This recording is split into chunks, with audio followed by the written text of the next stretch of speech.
Pada pembahasan tentang sistem proporsional, salah satu sistem pemilihan umum, di dalamnya saya menjelaskan bahwa sistem proporsional ini terdiri dari beberapa varian, yaitu proportional representation atau kita singkat menjadi PR, dan juga STV.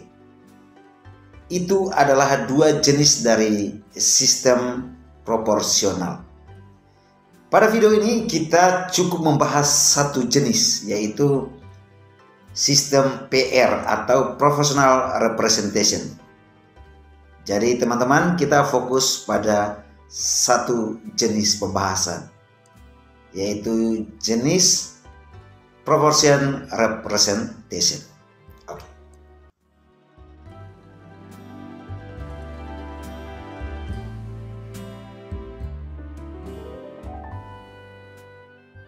Baik teman-teman, seperti yang sudah saya jelaskan pada sistem proporsional di video yang lalu, bahwa sistem proporsional ini sebetulnya merupakan kebalikan dari sistem distrik.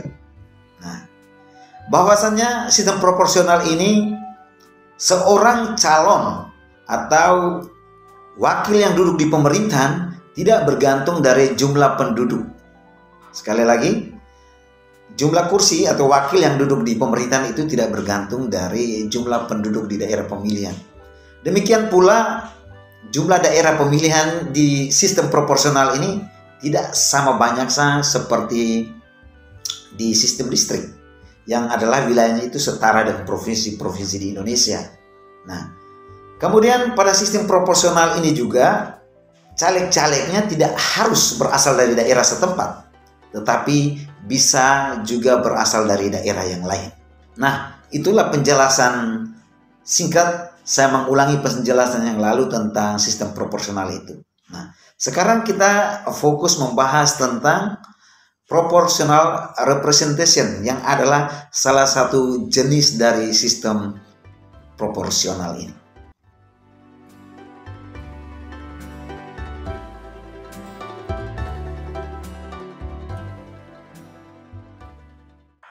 Apa sesungguhnya yang menjadi tujuan awal dari PR ini?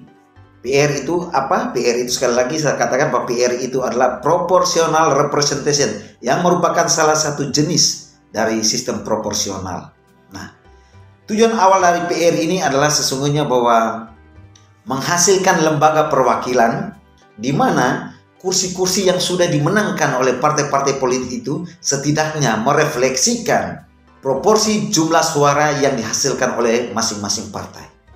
Nah, dan di sini tujuannya jelas. Tujuan dari PR ini adalah sekali lagi menciptakan lembaga perwakilan di mana proporsi kursi-kursi yang dihasilkan oleh partai politik di parlemen setidaknya merefleksikan juga jumlah suara yang juga dihasilkan oleh partai politik tersebut. Nah, kita kembali kepada salah satu keunggulan dari sistem proporsional, bahwa sistem ini tidak membuat banyak suara yang terbuang, tetapi mengakomodir suara itu sekecilnya, termasuk suara-suara dari minoritas atau partai-partai yang minoritas. Nah, di dalam sistem ini pula, pimpinan partai itu diberikan kesempatan, diberikan wewenang untuk menentukan daftar para calon legislatif atau daftar para calon wakil dari nasional sampai kepada tingkat daerah. Ini yang kemudian kita katakan menjadi salah satu kelemahan dari sistem proporsional. Karena apa? Karena ketika kewenangan itu diberikan kepada elit partai atau pimpinan partai, maka disitulah ada rentan kepentingan. Karena bisa jadi elit partai politik atau para pimpinan partai politik menempatkan kroni-kroninya atau keluarganya teratas. Nah, sementara individu-individu atau calon wakil yang memiliki link yang terbatas, memiliki relasi yang terbatas dengan pimpinan-pimpinan partai akan mendapat urutan-urutan buntut atau urutan-urutan yang paling bawah. Nah, ini adalah salah satu kelemahan dari sistem proporsional ini. Karena apa? Karena sistem proporsional itu memberikan kewenangan kepada elit partai atau pimpinan partai untuk menempatkan daftar urutan para calon-calonnya, mulai dari tingkat nasional sampai kepada tingkat daerah. Nah, kita lanjut teman-teman. Dalam sistem PR ini terdapat dua cara atau dua teknik penghitungan suara. Yang pertama cara kuota dan yang kedua cara divisor. Mari kita lihat pada monitor di depan Anda. Kalau cara kuota, perhitungannya itu berdasarkan suara sisa terbanyak. Bilangan pembagi atau biasa disingkat BP. Cara kuota tidak tetap, bilangan pembagi dari cara kuota tidak tetap tergantung pada jumlah penduduk atau pemilih atau perolehan suara. Jadi bilangan pembagi itu, jadi perhitungan itu berdasarkan suara sisa terbanyak. Nah, kemudian bilangan pembagi cara kuota tidak tetap itu tergantung pada jumlah penduduk atau pemilih atau perolehan suara. Kemudian cara divisor itu perhitungannya berdasarkan rata-rata angka tertinggi. BP cara divisor tetap tidak tergantung pada jumlah penduduk atau pemilih atau perolehan suara. Jadi sebenarnya cara kuota ini bertentangan dengan cara divisor. Keduanya bertolak belakang. Itu penjelasan singkat tentang teknik penghitungan suara di dalam sistem PR ini. Di dalam sistem PR, proportional representation ini, terdapat juga beberapa jenis-jenis sistem pemilu. Bayangkan. Di dalam sistem proporsional yang besar tadi dibagi ada dua jenis, yaitu PR dan STV. Di dalam PR ini juga ada terbagi lagi tiga jenis sistem pemilihan umum, yaitu PR daftar tertutup, PR daftar terbuka, dan PR daftar bebas. Mari kita lihat jenis-jenis dari sistem PR ini. Kita lihat yang pertama, sistem PR daftar tertutup. Pada sistem PR daftar tertutup ini, kursi-kursi yang telah dimenangkan oleh partai politik tersebut akan ditempati oleh kandidat-kandidat yang telah ditentukan oleh pimpinan-pimpinan partai berdasarkan nomor urut. Jadi sekali lagi, kursi-kursi yang sudah dimenangkan oleh partai politik itu, partai politik yang memenangkan berapa kursi itu akan ditempati oleh kandidat-kandidat berdasarkan daftar urutan yang sudah ditentukan oleh partai tersebut. Nah, kemudian pada jenis PR yang kedua, yaitu jenis PR daftar terbuka. Jadi pada sistem ini, konstituen masyarakat atau para pemilih diberikan kebebasan untuk memilih partai yang diinginkan dan juga individu-individu yang diinginkan untuk menjadi wakilnya untuk duduk di kursi-kursi yang akan dimenangkan oleh partai politik tertentu. Jadi sekali lagi lebih jelasnya bahwa teman-teman sebagai pemilih akan diberi kebebasan untuk memilih partai yang teman-teman suka, juga memilih figur yang teman-teman suka. Kemudian figur-figur itulah yang akan menempati kursi-kursi yang telah dimenangkan atau akan dimenangkan oleh partai politik tersebut. Nah, kita langkah yang ketiga. Yang ketiga adalah sistem PR daftar bebas. Nah, di dalam sistem ini, di dalam sistem PR daftar bebas ini, partai dan kandidat itu ditampilkan secara terpisah di dalam kertas suara. Partai terpisah dari kandidat dan kandidat terpisah dari partai. Dua-duanya beda-beda surat suara. Sehingga hal ini memungkinkan untuk para konstituen atau para pemilih bisa mencoblos orang atau figur atau wakil, calon wakil yang berbeda dari partainya. Jadi misalnya begini. Seorang pemilih dia menginginkan partai A. Ingin mencoblos partai A. Tetapi figur yang diinginkannya tidak masuk dalam anggota atau daftar calon wakil dari partai tersebut. Bahwa keinginannya untuk figur yang menjadi wakilnya ada pada partai B. Nah, tetapi bertolak dengan partai yang dia inginkan. Maka inilah daftar bebas inilah yang akan mengakomodir keinginan pemilih tersebut. Karena apa? Karena pada sistem ini menyediakan figur secara terpisah dari daftar partai-partai politik. Nah, persoalan seperti ini yang diakomodir oleh sistem ini. Bahwasannya sistem ini memberikan kesempatan kepada pemilih untuk memilih kandidat yang terpisah dari partai. Baik, kita langkah yang berikut. Apa kelemahan dan kelebihan dari sistem ini, sistem proportional representation ini? Teman-teman bisa lihat di depan monitor teman-teman. Yang pertama, sistem ini merupakan sistem yang inklusif, yang memungkinkan badan legislatif itu terdiri dari wakil rakyat dan dari berbagai macam kekuatan politik termasuk minoritas. Terkait hal ini saya sudah katakan di awal bahwa sistem proporsional ini memungkinkan partai-partai minoritas dari berbagai macam suku, agama, dan budaya untuk mengambil peran di dalam memberikan wakil-wakilnya untuk duduk di dalam parlemen. Kemudian yang kedua, sistem ini akurat dalam menerjemahkan proporsi suara yang dimenangkan menjadi persentase wakil yang terpilih. Nah, karena memang sistem ini adalah proporsionalitas kursi yang dimenangkan oleh partai itu harus merefleksikan proporsi suara yang dimenangkan juga oleh partai tersebut. Oleh karena itu, sebetulnya ada perbandingan yang seimbang antara jumlah kursi yang diraih oleh partai politik tersebut dan juga jumlah suara yang juga diraih oleh partai tersebut. Kemudian yang ketiga, hanya sedikit pemilih yang tidak terwakili suara mereka yang terbuang. Oleh karena itu, jumlah pemilih lebih besar. Sistem ini menghasilkan keragaman dalam sistem multipartai. Nah, ini jelas bahwa hanya sedikit pemilih yang tidak terwakili suara mereka yang terbuang. Karena memang minimalis, sangat minim suara-suara yang terbuang karena sistem proporsional. Kemudian yang keempat, ke D. Sistem ini juga menghasilkan keragaman dalam nominasi kandidat dan membantu terpilihnya kandidat dari kelompok minoritas. Nah, poin yang keempat ini perlu mendapat perhatian serius.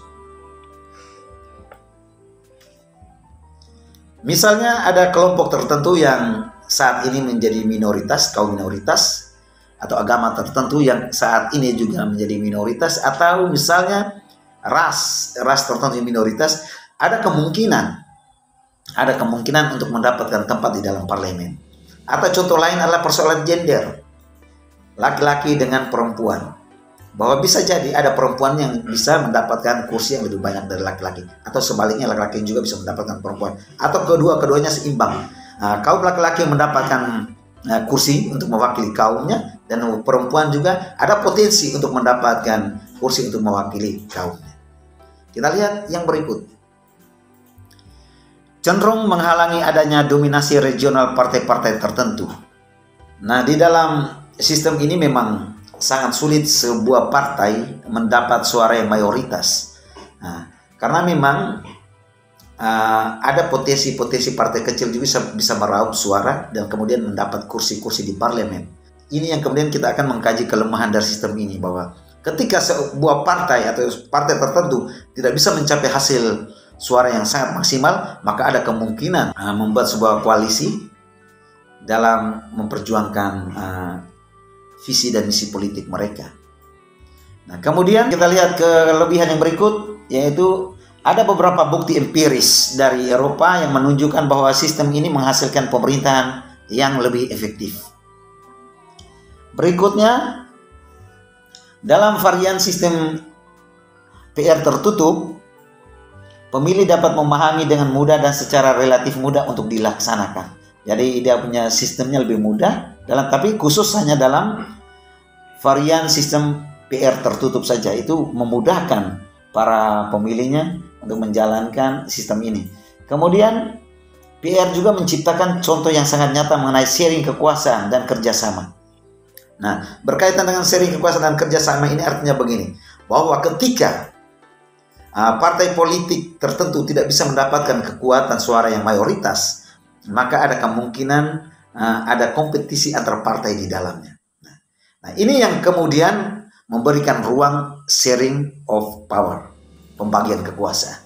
Jadi intinya dalam sebuah demokrasi itu adalah sirkulasi kekuasaan, pergantian kekuasaan.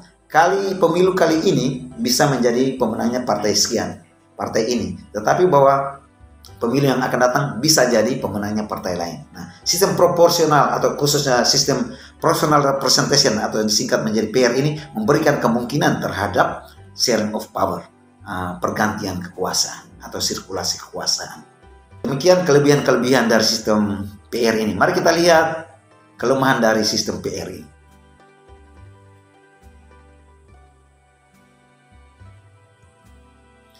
Di monitor Anda yang pertama adalah seringkali tidak ada hubungan yang kuat antara para pemilih dan wakilnya. Nah, jelas.